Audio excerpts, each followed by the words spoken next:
нормально стал крутить. Сопровождение активно. Да? Что было, я не понял.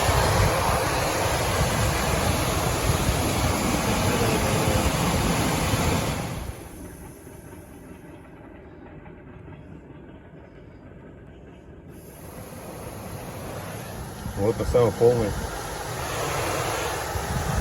Как крутит.